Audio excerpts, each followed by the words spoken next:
Thank you,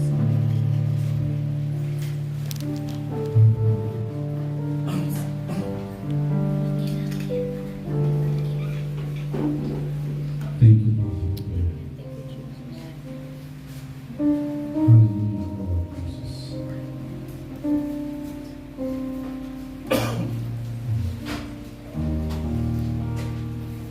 Thank you, Lord.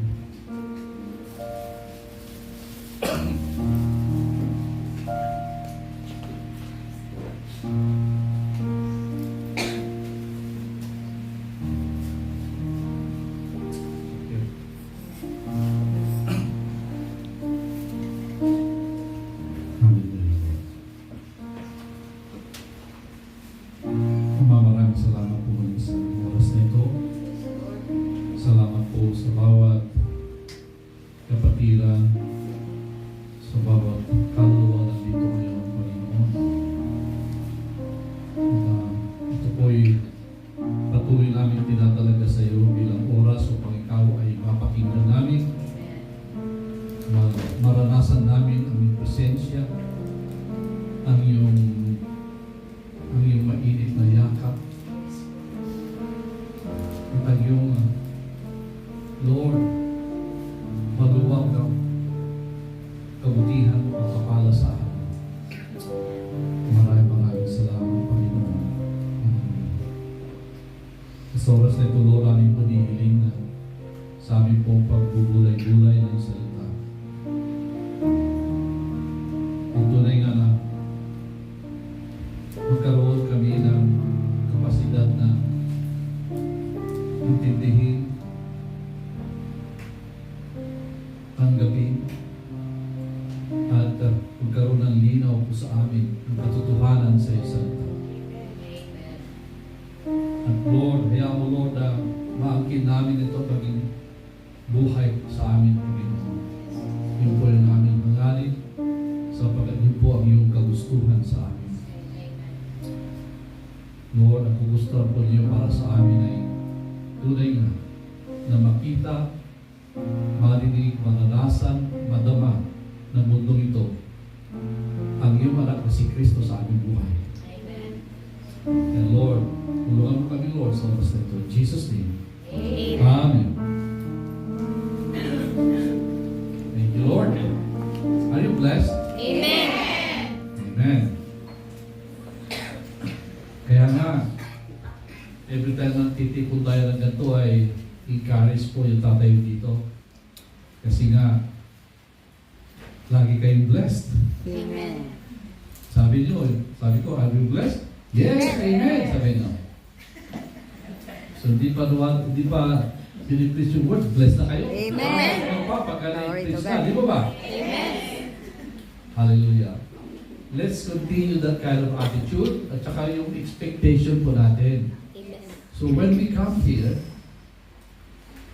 kaya nga pinag-pray na dapat, ipag-pray natin lahat po tayo, na every time that we come, ay meron tayong bago na matatanggap sa Panginoon. Minsan kahit na paulit-ulit yung mga salita na rin natin, pero parating bago Amen. yung ating pong pangunawa sa salita ng Diyos. Amen. Sapagkat never na ang salita ng Diyos ay nagkukulangan. Amen? Nagkukulang, kundi laging sapat or more than enough. Or actually, life extension natin sa bawat panahon na tayo nakikita sa salita. Amen? Amen. Kaya dapat encourage tayo. Pagka nagpunta tayo ito, we have one purpose. The first and foremost purpose is to actually have fellowship with God through His Word. Amen. Amen? Alam natin na, of course, hindi natin nakikita ang Diyos per se, yung the way the word is seeing Him personal, but you know that we can always be personal with God. Amen. Amen? When we, by faith, actually receive the Word of God. Amen. So let's get to that scripture right now. Let's go to Exodus chapter 3, verses 13 to 14. Moses said to God, ito po yung senaryo na kung saan ay kausap niya si Lord. Nakita niya yung naging conscious, di ba? Siya ay siya yung naging pastor. Tending to the flock ng kanyang biyanan. Di ba? Amen. Sa Midian. At lagi may nakikita siya na lumiliwanag sa bundok. Ang naging curious siya, kaya pinuntahan niya. At nung makita niya, yung punong kahoy ay nagliliyaw. Yeah. Pero hindi naman nasusunog. Di ba? Amen. At doon po siya kinausap ng Diyos. At ito po yung inutos sa kanya. Amen? So si Moses, nung inutos sa kanya na kailangan niyang pumunta sa Egypt para ilabas, pangunahan yung kanyang mga kababayan upang sila ay makawala sa bondage of magiging slaves, sa kahirapan bilang isang slaves. And Moses said to God, suppose I go to the Israelites and say to them, the God of your fathers has sent me to you. And they ask me, what is His name? So, alam niyo, napaka-importante. Alam ni Moses na napaka-importante. Hindi ka basta-bastang pupunta at sinabi ng Diyos, punta tayo doon. At kung tinanong sa kanya, sino ba yung Diyos na sinasabi mo? Di ba? Amen. And so, what is His name? Kasi siya hindi rin alam. Di ba? What shall I tell them? Sabi niya. God said to Moses, I am who I am. This is what you are to say to the Israelites. I am has sent me to you. I am. Pero yung sa text po sa Hebrew, mas appropriate po yung I am that I am. Kasi mas active siya, mas ibig sabihin muna sa word na I am that I am. It's like I can be whatever you need me to in your life. Amen? Or I will be who I will be. Alam niyo sa I am that I am, in Hebrew it says Ehyeh Asher Ehyeh. Amen? More than just identity. Okay? The phrase conveys more than a static declaration of being. It implies God's constant active presence and self-sufficiency. Yun po yung ibig sabihin nun. It implies self-existence. So this phrase can be interpreted as God's self-existence, meaning that His being is not dependent on anything else. So yung being ng Diyos ay hindi nagdidepende kahit anuman, kahit kaninuman. Self-existing, self-sufficient. Amen? Ibig sabihin na He is there and He doesn't need anything. Amen?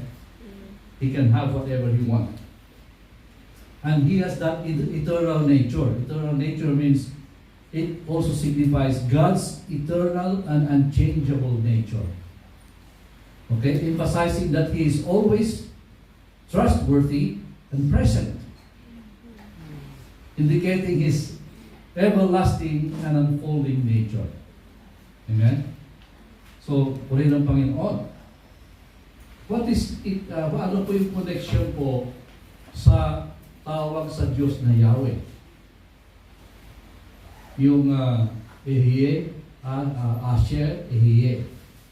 So, ang spelling po nun is A-H-Y-E-H and then another word, Asher, A-S-H-E-R, and then the same word as the first word, A-E-H-Y-E-H. So it is related to God's covenant name, which is Yahweh. Alam po niyo ang pag-spell po ng Yahweh sa English is A-Y-A-H-W-E-H. Pero sa Hebrew, it's Y-H-W-H. Wala pong doon, vowels. Divided, there are 5 vowels. Yeah. A-I-O-U.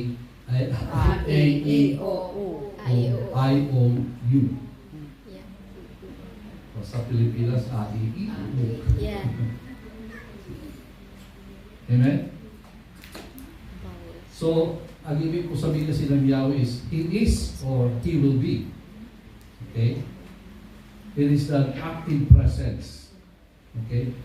Yung pronouns na, yung pag-pronounce po ng A-H-Y-E is Ehye.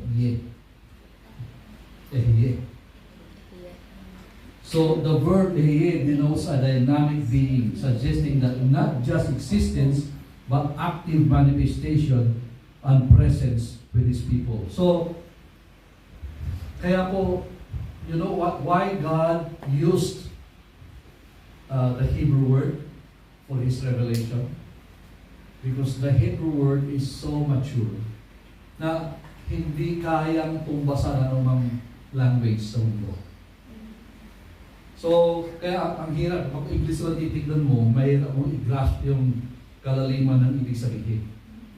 Amen?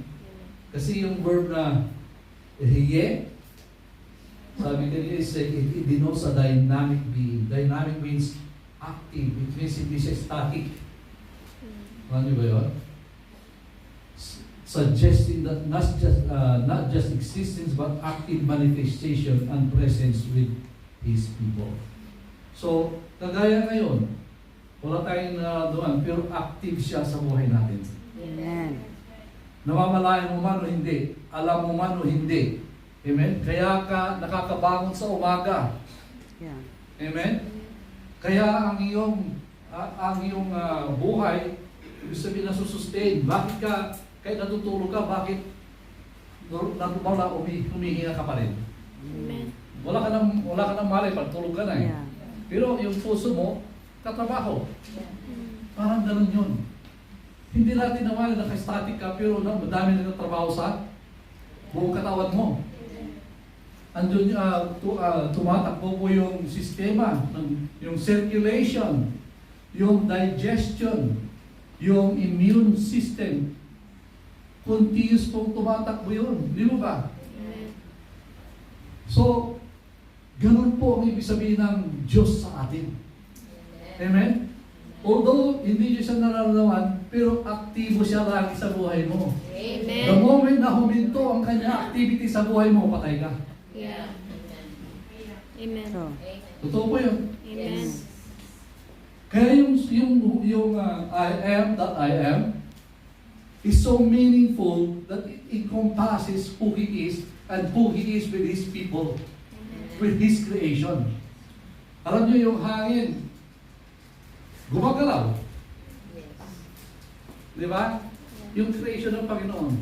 Yung, ang tawag dito, yung tubig, yung dagat, yung lake, yung river, aktibo. Wala nagpapagalaw.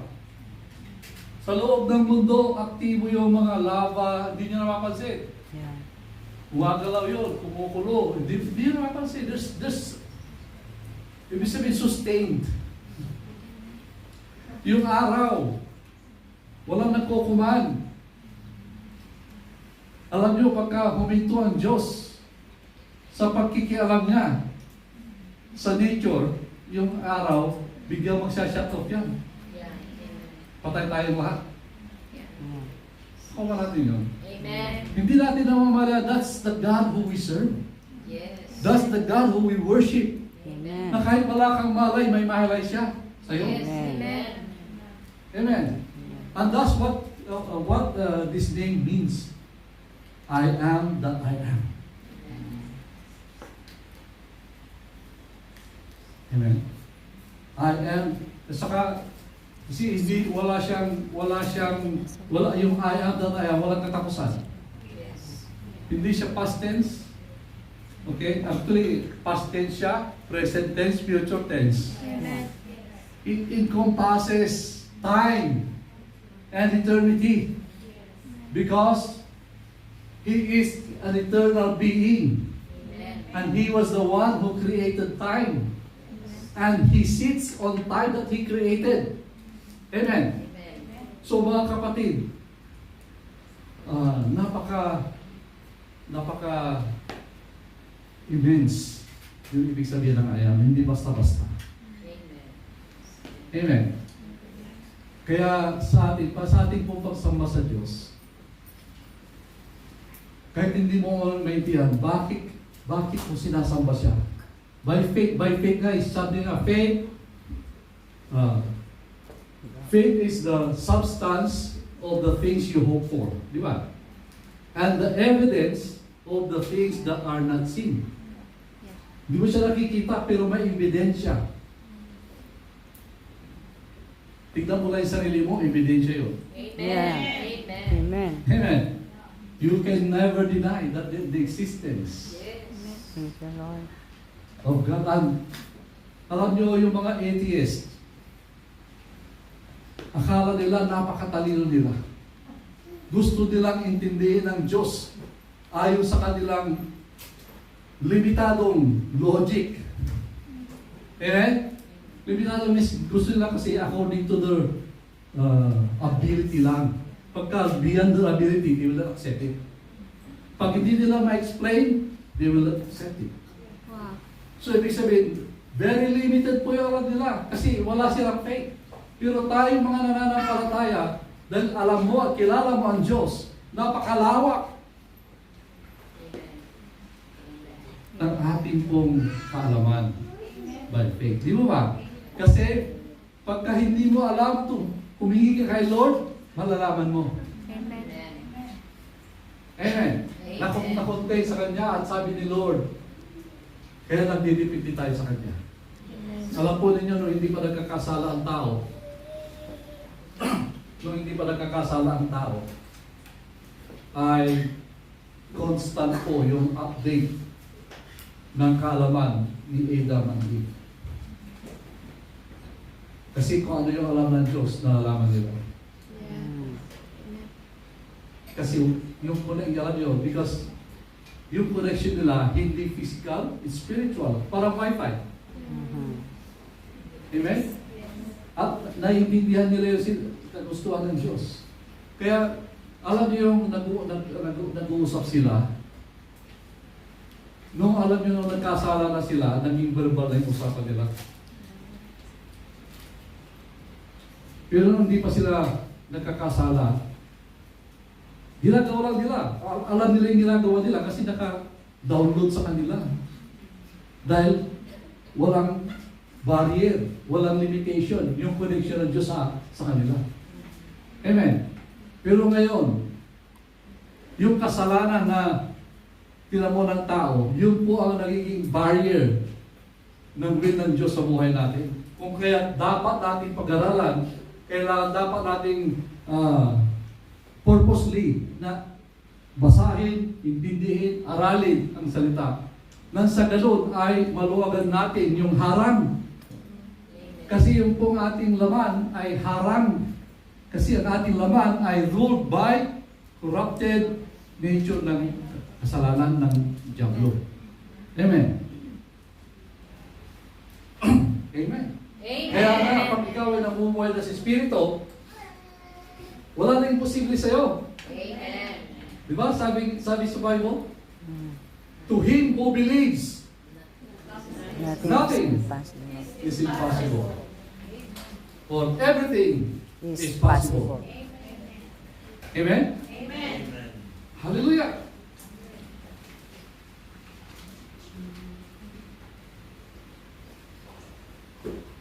Ang ibig din sabihin po ng I am that I am all sufficient God. Yun po yung ibig sabihin dito. Parang sinasabi ng Diyos, what you want me to be, I will be that to you. So So walang limitation. Ang relasyon ng Diyos sa atin ay walang limitation. Amen. Yung connotation ng pangalan niya na I am that I am, ibig sabihin nun, what you want me to be in your life, I will be that to you. Amen. Amen? I will be your healer. Amen. I will be your deliverer.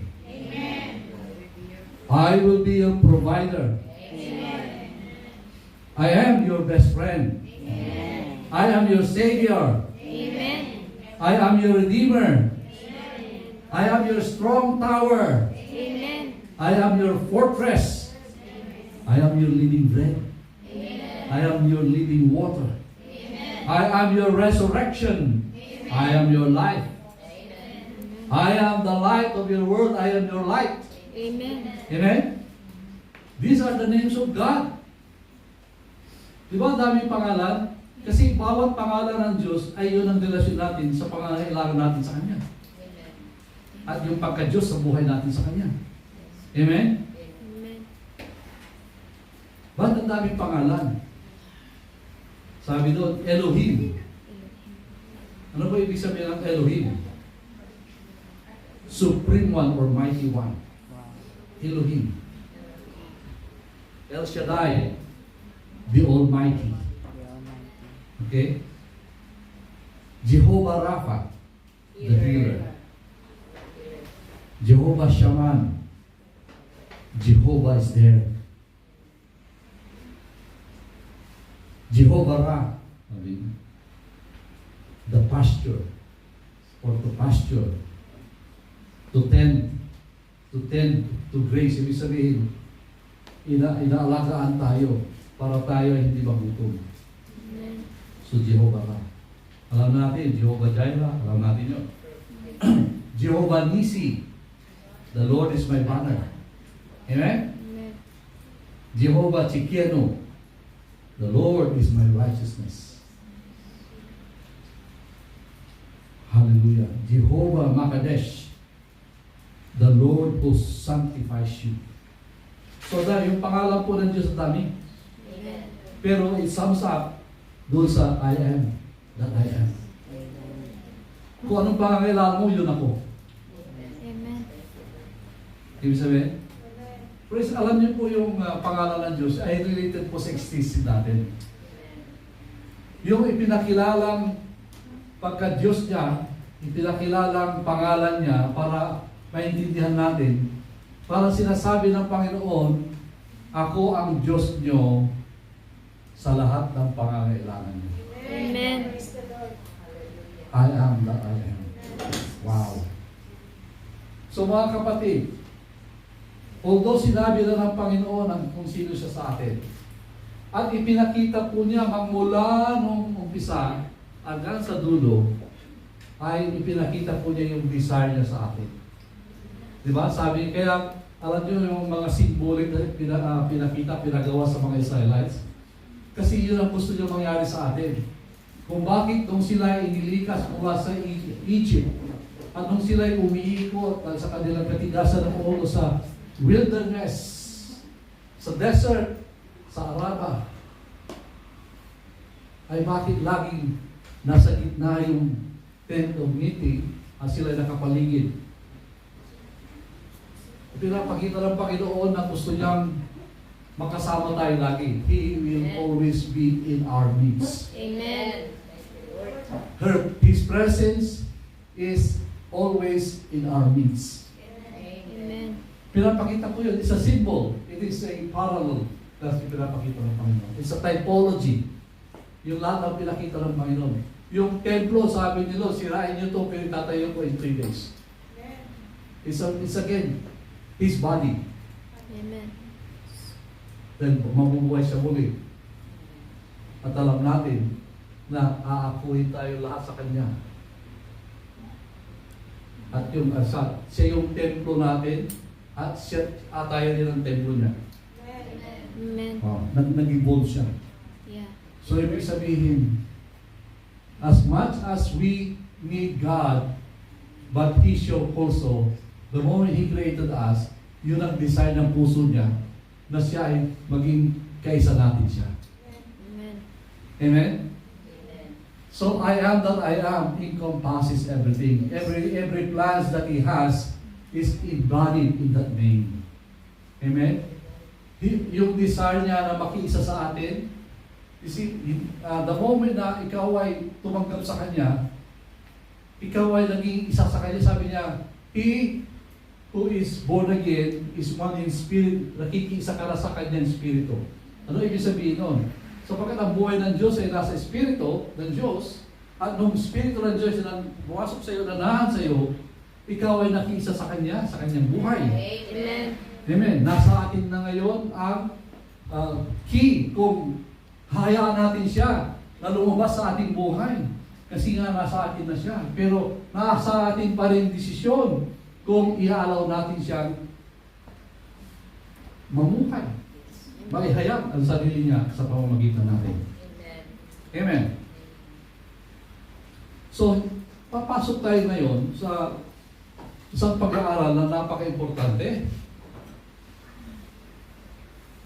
Since I am that I am is an expression of His desire, and as an introduction to who He is to us. Ang kanyang in-introduce niya kanyang sarili sa pamamagitan niyang pangalan, at kung maintindihan, alam niyo kaya sinabi ng pinaniwala po yung mga Israelites nung sinabi niya, I am that I am. Tell them that I am sent me to you. Sabihin mo sa mga Israelites, I am sent me to you. Amen? Naniwala sila because they understand. Amen? Amen. Hallelujah. At how many, in the Bible, sa New Testament, ilang beses pong binanggit ni Lord yung I am? Dami. Daming beses, di ba ba? Daming beses. Especially si John. Especially when kini-question siya, actually, binabati ko siya, wala ka pang 50, kiniklaim mo na mas nauna ka kay Abraham. Di ba? Where's that scripture? John 8:58 natin. Sabi ni Jesus said to them, most assuredly I say to you, before Abraham was, I am. Yeah. Ano ibig sabihin nun? Bago pinanganak pa si Abraham, ako na yon. Mahirap intindihin, especially those who are not Jews. Mahirap intindihin. Kasi yung salita nila, sila na inintindi nila yung lalim. Kaya alam nyo, may mga ibang relihiyon, binabati ko sila lagi. Saan sinabi ni Jesus? Pakita nyo sa akin sa Biblia kung saan niya sinabing ako ay Diyos. Di ba? Kasi they do not know the intrinsic matter of the language of the Jews, which is the Hebrew language.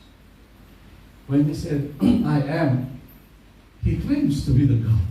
Yeah. Diba? Sabi po, actually, nireveal niya yung sarili sa Good Samaritan woman. In John 4:26, dahil sinabi niya kung ano yung buhay niya, ano yung mga events na nangyari sa buhay niya, na nagkaroon na siya ng maraming asawa at ang kinakasawa niya ay hindi asawa. I know that you are a prophet. Bigla na tapos pinag-usapan nila yung pananampalataya. At nung sabi ng aming mga ninuno, ganito, di ba? At sabi niya, Jesus said to her, I who speaks to you am He. Yung am He parang I am. It's a matter of grammar. Di ba ba?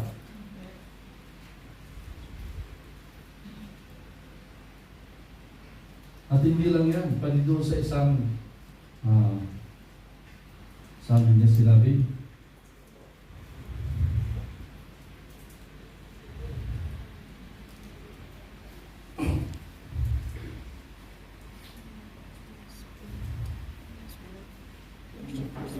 sa John chapter 9,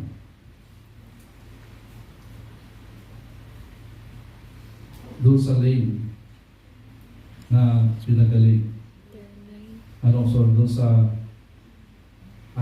bulag na nung makita niya muli, sabi niya, you have both seen him, and it is he who is talking to you. He's talking to himself. Yung nagpagaling sa kanya, na Messiah, tinutukoy niya, sabi, ako yun. Those are synonymous to I am. Sabi ni Lord, I am the bread of life. I am the living water. I am the living bread. Amen? So, ang dahil po yung mga sinabi po doon na I am. So, ngayon, mga kapatid, yung pinag-uusap, yung Diyos na nakausap ni Moses na sinabi niyang I am, ito na mismo nung New Testament, nung si Jesus ay lumalakad sa mundo, siya din yung nag-claim na I am. Amen. Amen. Amen. At hindi siya nag-waver po doon because He is part of the triangle. Amen. Amen. We all know, as I explained to you before, yung Trinity po, although it is not mentioned in the Bible, yung word Trinity, Yeah. but it is so much implied. Without the Trinity, God is incomplete. Yeah. Amen? Alam natin na ang Ama, ang mula noong umpisa, pinakita niya ang kanyang pagmamahal. Amen? Alam niyo ba yung paano natin malalaman yun? Naawa siya kay Cain, kahit na siya ay pumatay sa kapatid niya. Yeah. Yung sabi nga noon, takot na takot si Okay. stress out si Cain. Hindi mo ba? Amen. At nakita ni Lord, sabi ni Lord, huwag ka mag-alala, lalagyan kita ng mark para walang gagalaw sa iyo. Ibig sabihin, nagkasala siya, hindi niya alam, wala siyang mali na nakapatay siya, parang it's because of envy, hindi mo ba? Yeah. Kasi hindi sila sa away sa sin. Pero mahal sila ng Panginoon. Amen. Actually, ang unang pinakita ng Panginoon, yung pinalaya sila sa garden is for man's sake. Yeah. At hinarangan po yung gate para hindi na sila makapasok at makakain doon sa tree of the knowledge of the fruit of the tree of the knowledge of good and evil. Yeah. Why? The moment sinful man eat of that, wala nang pag-asang maligtas. Forever na silang makasalanan. Ano mo yun? Amen. So that's God's love. He started preparing for the redemption. It took him 4,000 years. More or less 4,000 years before Jesus came. Amen? So what I'm saying here, na nagkatawang tao, mamaya sinasabi ko kanina, ay kumplituhin ko lang. So si Lord, ang Diyos Ama, mahal na mahal tayo. Amen. Pero hindi niya magawa yung gusto niya iparamdam sa atin. Dahil hindi pwede, kung may na napakita sa iyo ang mga Diyos, mamamatay ka. So what he did is, He had to come as a man so that sa katauhan ni Kristo ay makahalubilo niya, mahipon niya ang tao na hindi mamamatay. Amen. Amen. Amen. So Jesus became the expression, the Father God's love expression. Amen. Pinaramdam niya na mahal niya tayo kasi sa katawan ni Kristo, siya ang ginamit para tubusin tayo. Amen. dahil hindi natin kaya tubusin ang sarili natin. At nung nahanda na dahil sa pagkamatayan ni Kristo ay nabayaran ang ating utang, ating mga kasalanan, ay hindi rin magiging posible na matanggap natin yung salvation na walang Holy Spirit. Amen. Kaya si Lord Jesus Christ nung nag-resurrect, di ba ba? At nag-ascend na, bumalik sa kalangitan. Pero sabi niya, ipapadala ko ang Banal na Espiritu para ipatupad yung nagawa ko na. Amen. So the triune God is the full expression of the love of God. Amen. Now, nararamdaman natin yun.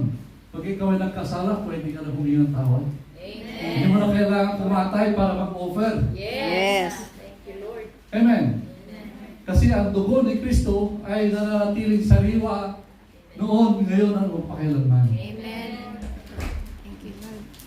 Kitang-kita pa rin ni Lord yung dugo na pagbabayad ng Hesus Kristo sa atin. Amen. So that is it. And so the Lord Jesus Christ also declared that He is the one. Amen. Para maintindihan natin ang Diyos ay kailangan natin makilala si Kristo. Amen. Kung kaya na tayo nag-aaral ng salita, nang sa ganun ay tayo mapalapit at ma-enjoy natin ang kabuuan, Amen. ang bunga ng kaligtasan natin. Amen? Ang kaligtasan natin ay hindi yung pagkanamatay ka na, punta ka sa kalangitan. No. The moment you receive Jesus Christ, you begin to experience the promised goodness of God. Yung kabutihan ng Diyos, umpisa na nating matamasa, maranasan, ma-enjoy. Amen? Kung kaya pagka ikaw ay susunod sa Kanya, magpasakop sa Kanya, amen? Although sabi nga ni Lord, hindi mawawala ng problema ang mundong ito. Pwede ka makasuong sa problema, pwede ka maapektuhan ng mga problema, pwede kang ikaw mismo magkaroon ng problema.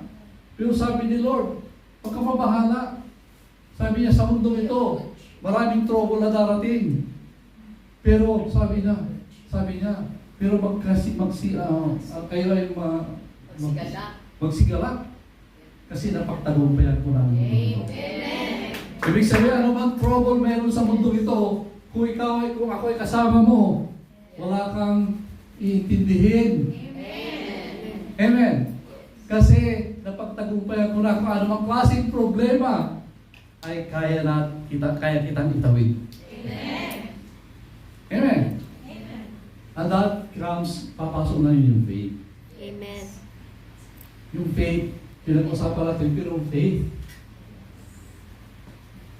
yan ang very common na commodity sa mga Christians, pero hindi alam gastusin. Sabi nga faith is the currency that we use to transact business with God. Amen. True. Parang may business tayo. We have a business deal with God. We can only claim what God has promised through faith. Kaya nga sabi doon sa Ephesians 2:8-9, ano sabi mo doon? You have been saved by grace through faith. Dahil sa awa, yung grace, biyaya, pero sa pamagitan ng pananampalataya mo, doon sa biyayang binigay sa iyo, makakamit mo ang kaligtasan. Amen. Kaya grace alone cannot save you. Yeah. It takes your faith Amen. that you actually anchor on the grace of God so that you will experience the product of grace. Amen. Ano po yung grace? Kaligtasan natin. Ano yung kaligtasan? Hindi lang po yung hindi ka pumunta sa impyerno. That is the end. That is the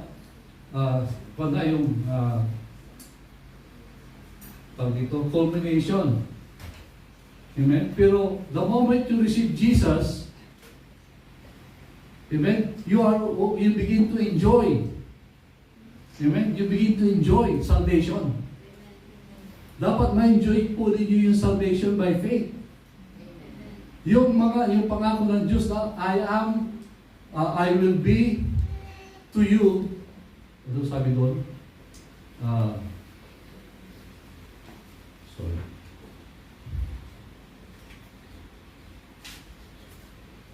What you want me to be, I will be that to you. Sabi, kung ano yung gusto nyo sa akin, para sa inyo, yun ang yun ako yung magiging. Di ba? Amen. Kung ano ba yung pangangailangan mo, magiging ako yun sa buhay mo. So, whatever it is, yung pangalan ng I am that I am, when you put your faith into it, then whatever God's promises in the Bible, it will be yours. Amen. At hindi natin namamalayan, kailangan sensitive pa tayo para hindi tayo kulang sa pagpapasalamat, pagpupuri sa Diyos. Minsan marami po nangyayaring mga ginagawa ng Diyos sa atin dahil hindi tayo sensitive. Okay lang. Di ba? What I'm saying here is, although na-experience nyo na, binabaliwala natin. Kaya hindi tayo napapatuloy ng papasalamat. Sensitive lang tayo pag may nangyayaring negative. Ano ba naman yan? Di ba? Pero pagka dumadaan ka na wala kang problema, okay lang tayo. Wala kang namamalayan. Hindi ba kailangan tayo magpasalamat lagi nga? Kasi marami kang alam na nangyayari na kabutihan sa buhay mo na hindi ka nagpapasalamat. Di ba sabi ko sila, kanina yung ayat at ayam, ibig sabihin, yan, Diyos ay aktibo lagi. May ginagawa, active siya, hindi mo namamalayan. Amen. Pero alam niyo ba, the moment that you begin to giving thanks, alam mo na kailangan mo bigyan ng pasalamat sa mga bagay na minsan hindi mo naintindihan, minsan hindi mo mamalayan. Pasalamat ka lang. Alam mo, kapag ikaw ay nagpapasalamat dahil sa kabutihan ng Diyos, you will begin to see the small things.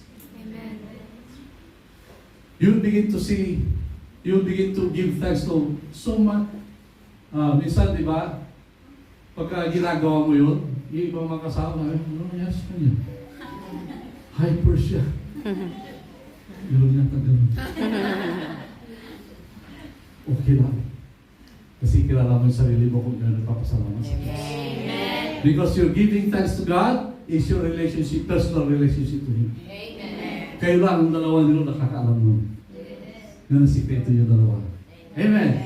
So mga kapatid, sa ating pagbabasa ng salita ng Diyos, sa ating pong meditation means when you read a scripture or a praise or a verse, hindi para binasa mo lang. Ibig sabihin, namnamin mo siya. Amen? Namnamin mo siya. Nang sa ganoon, alam niyo kasi, by faith nga yun eh. Pagka nilalamnam mo, doon lang liliwanag ang pangunawa mo. Amen. Amen? Doon mo lang maaarok yung importansya ng salita ng Diyos. Especially, bisan na nagiging ano lang tayo pag kami kailangan tayo kay Lord eh. Amen. Amen? Pero dapat hindi ganun. Pag may magandang nangyari sa'yo, pasalamat tayo. Amen. Kahit wala nangyaring maganda, at wala kang problema, pasalamat tayo. Ibig sabihin may nangyayari maganda. Amen. Huwag natin antayin na, wow! Saka lang pasalamat. Wow! Paggising mo pa lang, pasalamat ka lang. Kasi Yes. mo yun. Thank you, Lord. Thank you, Lord. Amen? Pagkatayo mo galing sa kama, miracle po yun. Amen. Pag ikaw, umiingay True. ka. Hindi na babagay pa mo. True. Hello? Amen. Aantayin niyo pa ba na may maramdaman kayo? Hindi na. Pasalamat kayo lagi kasi yun ang tama. Sabi ni Lord, give thanks always. Yung always, naintindihan ba natin yun? Alam ko sa lahat ng dialect, language, pareho ibig sabihin eh. All. All time. All the time. Sa lahat ng oras, sa lahat ng panahon. Amen. Kung kaya sa ibig sabihin sa isang araw, hindi mo na dapat mabibilang yung pasasalamat mo. Amen. Lord, nagpasalamat ako kanina. Okay lang, okay na yan. Ang tipid-tipid mo naman. Si Lord hindi man nagtitipid sa'yo. Amen. Hello? Amen. Ang sabi din, magalak ka, sabi na, rejoice always. Again, say Yung sinasabi natin, diniremind lang natin, rejoice always. Pag ikaw ay dumadaan sa mga pagsubok, rejoice! Amen. Kahit anong sabihin ng katabi mo, ng kapitbahay mo, okay lang. Kasi hindi ka naiintindihan, kaya naiintindihan mo ang Diyos mo. Amen. Yun ang pakikipagrelasyon natin. Yun ang ibig sabihin na naiintindihan mo, ang ibig sabihin ng I am that I am. Amen. Alam po ninyo, the moment you begin to understand that, and alam nyo, sabi ko, pag naiintindihan mo na at ginagawa mo na yung pasasalamat lagi, ibig sabihin, praise God, alam niyo yung salitang I am that I am, the more that it will become a reality to you. Kung ikaw ay nangangailangan, magpuri ka sa Panginoon, magpasalamat ka na kahit wala ka pa nakikita sagot. Amen. Ibig sabihin, naniniwala ka.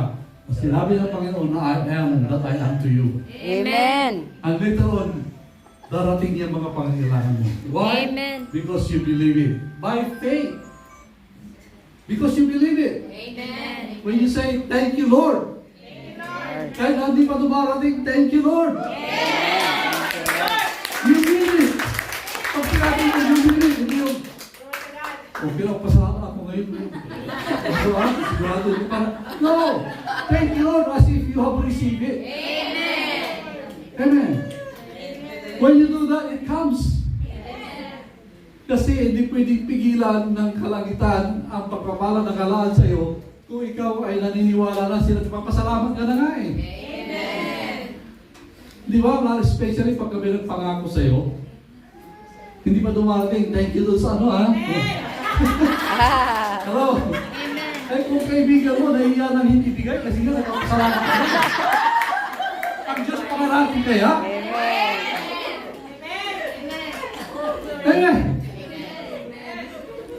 Ganun po yung relasyon natin sa Diyos. Alam nyo, I am preaching this because this is my life. I always give thanks to God. Minsan nasaktanan pa ako, thank you Lord. Totoo po yun. Thank you Lord. Why? I know that God will heal it. Amen. Ibig sabihin, hindi ka nagpapasalamat dito masakit. Nagpapasalamat ka kasi Lord, pagagalihin ka niya. Kasi insulto yun sa Diyos ko. Salamat Lord sa pinasakit mo ka. No, you are already believing that your healing is coming. Hello? Amen. Hindi maintindihan ng mundo yun. Pero ka naintindihan mo kasi alam mo yung Diyos mo. Because He is the I am that I am. Amen. Hallelujah! Kaya excited ako mag-preach sa inyo lagi. Did you receive it? Amen. Live by it. Okay? Amen. Thank you, Lord. Huwag niyong itago sa bulsa. Tago niya sa puso, sa diwa, at sa iyong kaluluwa. Amen. Let's pray. Hallelujah. Father, we're so thankful, Panginoon, sa kabutihan mo sa amin. Salamat sa iyong salita, Panginoon. Dahil ito ay totoo. Ito ay makapangyarihan. Ito ay buhay. Lord, maraming salamat, Lord. We rejoice and we give thanks and we are, Lord, we are so glad, Panginoon, because you are that you are. You say claim and Jesus claimed it too, Lord. And He is our God, He is our Lord, He is our Savior. Father, we just give thanks in everything. In Jesus' name. Amen.